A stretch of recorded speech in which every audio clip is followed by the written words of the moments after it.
Hi after a long time, and I'm back with my life update.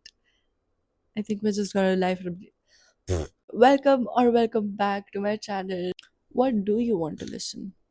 Maybe you want to listen about my travel stories, how I traveled, where did I travel, and how did I manage to get so much of money? Is what everyone keeps asking me. But you know what? I was like volunteering. Actually, I got paid to actually. Wow. Yeah, I actually got paid to travel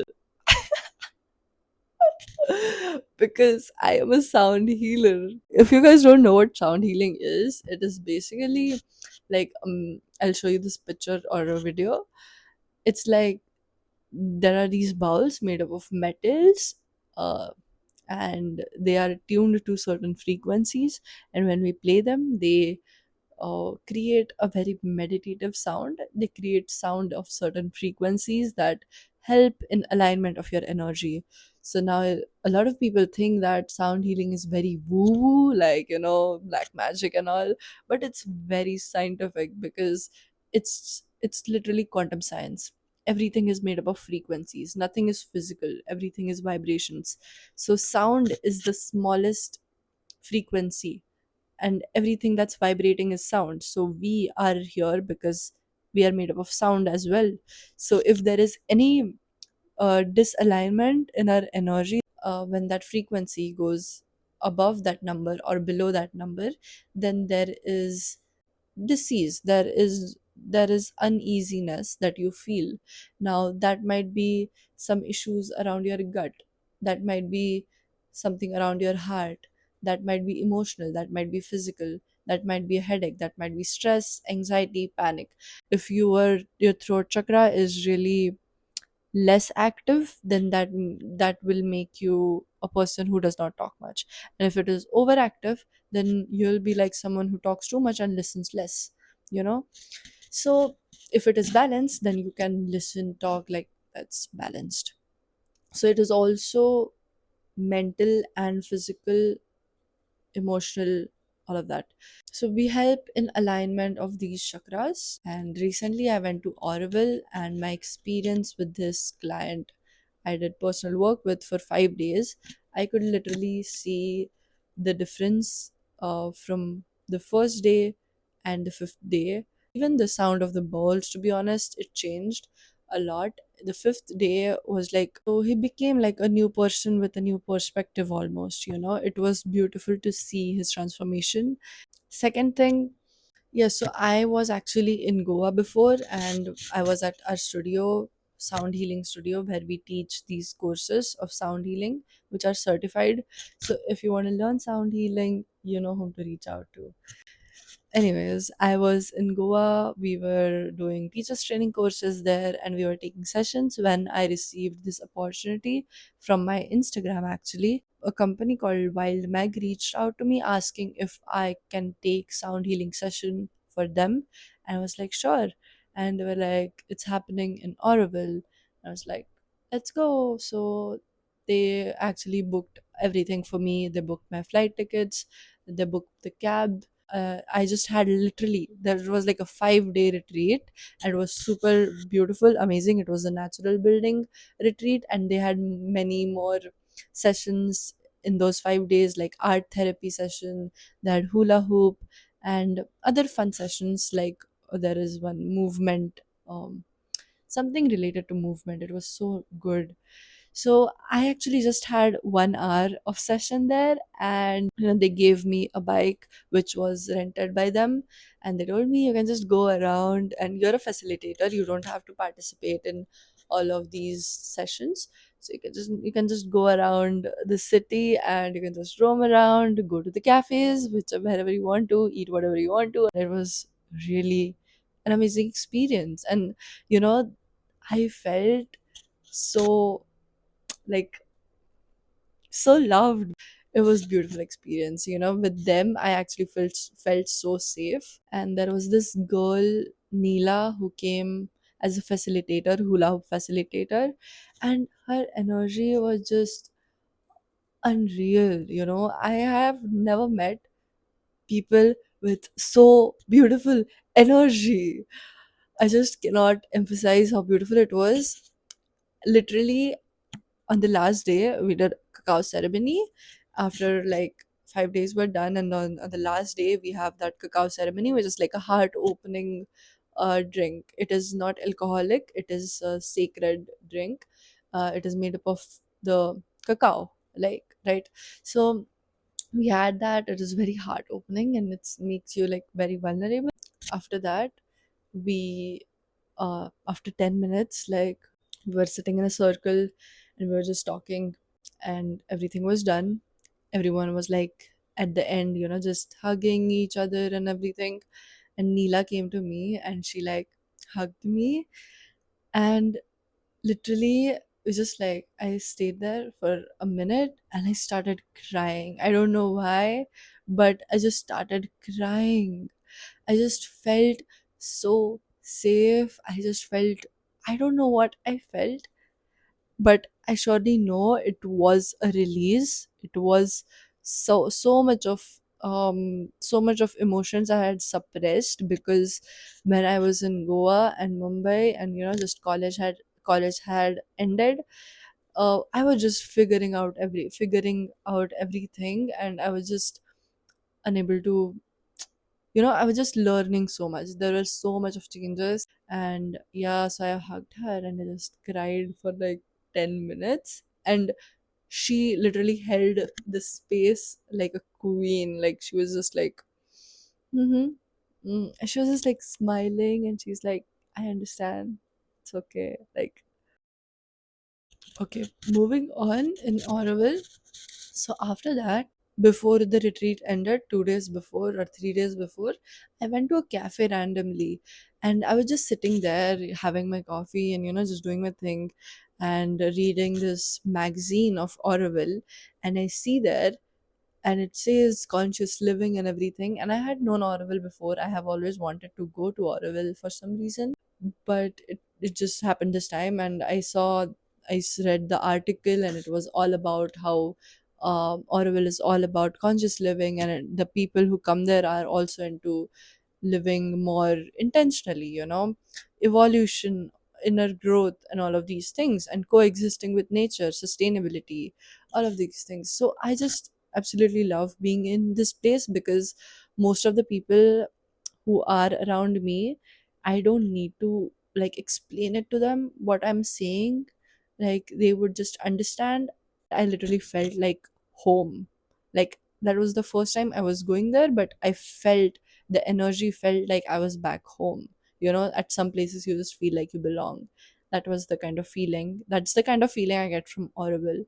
So you're just surrounded by these people who genuinely just love. That's how it feels to be there. You just receive so much love, and you give love, and it's just all love, love, love. Sorry. And then I was just sitting there having my thing, doing my thing, and this guy just like says, "Hey, hi," and just starts talking randomly, and I'm like, "Okay, I also talk." So this guy, just we start talking, and basically I he asks, if why are you here and what brings you here, and I tell him that I'm part of this retreat. I'm a sound healer and a yoga instructor, and blah blah blah. And he goes like, oh, I actually want to learn like yoga and stuff. And I tell him that, yeah, I have actually taught in a teacher's training course, and I tell him my qualifications. So he's like, oh, that sounds really like amazing. And he asked me if I could take his sessions. And this is how I ended up having a client for 5 days. And he had some issues with his lower back and some overthinking issues. And I made a plan for him, a 5 days plan, where we every single day did 1 hour of yoga, breathing, a little bit of meditation, along with sound healing. And I would obviously design it intuitionally every day. That happened. So I decided to extend my stay for more 10 days because this place is just so good. And where I was staying, she said, like the Minakshi, amazing girl, like I love her. And I asked Minakshi if I could volunteer, and she was like, "Yeah, sure, you can like do a sound healing session every day, and you can stay for free." And I was like, "Okay, okay, let's do that." So for 10 days, I was volunteering there, and I was able to manage my stay and food. I would earn a little bit here and there with the sound healing sessions, so I would also manage my food.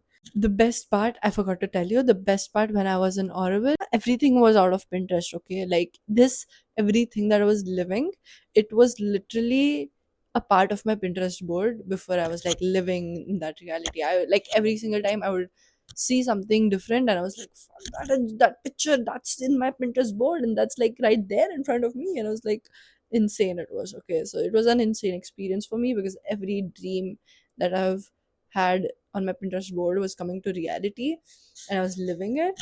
It was like goosebumps, you know?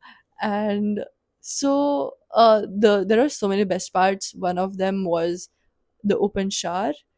The second best part was this quarry Minakshi took us to. It was like 40 feet deep and it was clean water and it was like surrounded by mountains and the sun was setting and I jumped in that 40 feet deep water alone and I swam and it was the most beautiful experience of my life.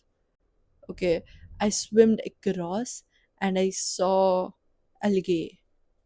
And I know this is like algae really ew, but you know what I realized? It's actually not dirty and it's nothing to be ew about.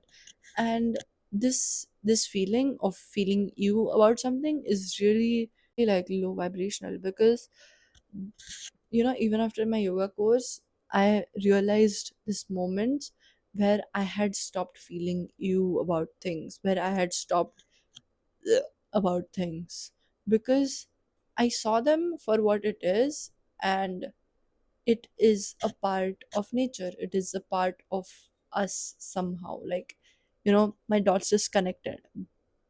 So it just was like, it's not you, it just is that.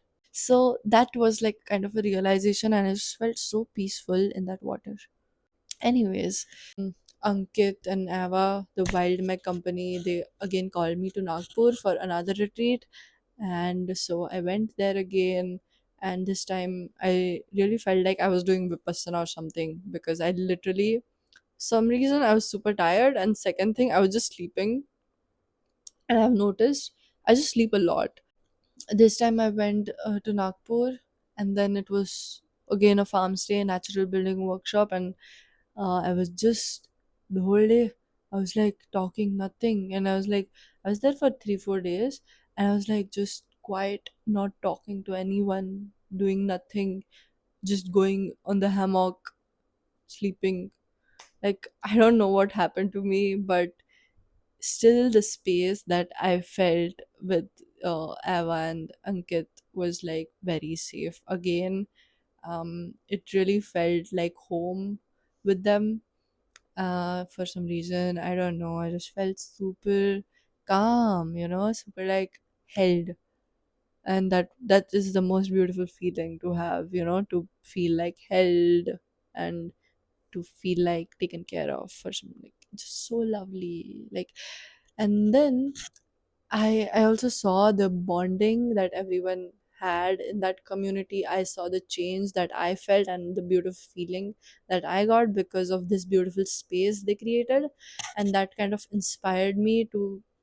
I always wanted to do retreats, but it was just something that in the far future.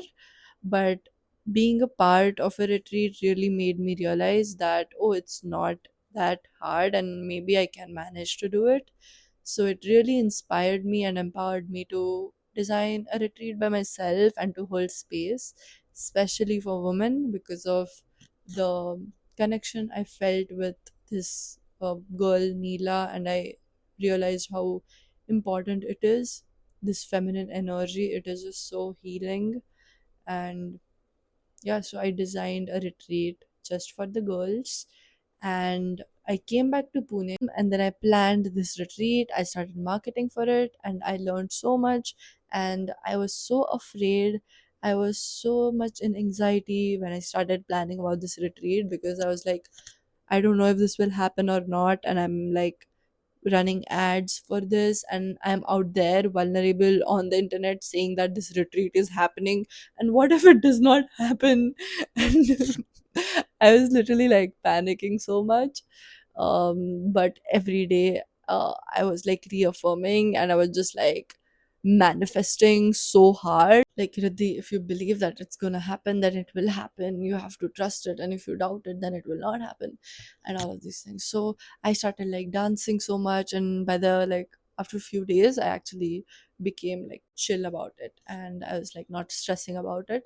And that's the thing. That's the thing about life. You don't need to stress. If you stress, then it's like, and it's like, if you really want to manifest something, one thing I've learned is you have to know that it's going to happen, and it will happen because you just command, you just say like this is going to happen, and I've experienced it so many times. You just are like, you have to tell universe that okay, this. And then I went back to Auroville. I took the retreat. It was amazing.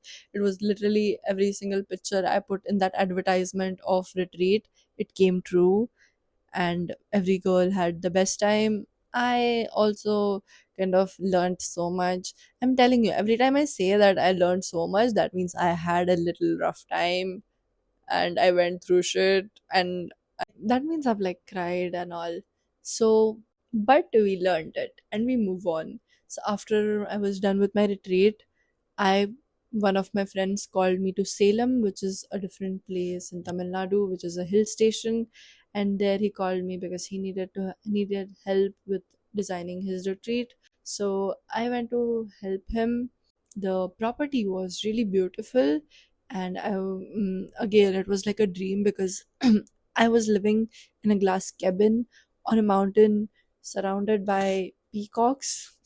Peacocks would literally wake me up in the morning, and there were like these huge, what are those trees, like huge trees, looking like Christmas trees. So all of that beautiful property, I'll show you the video.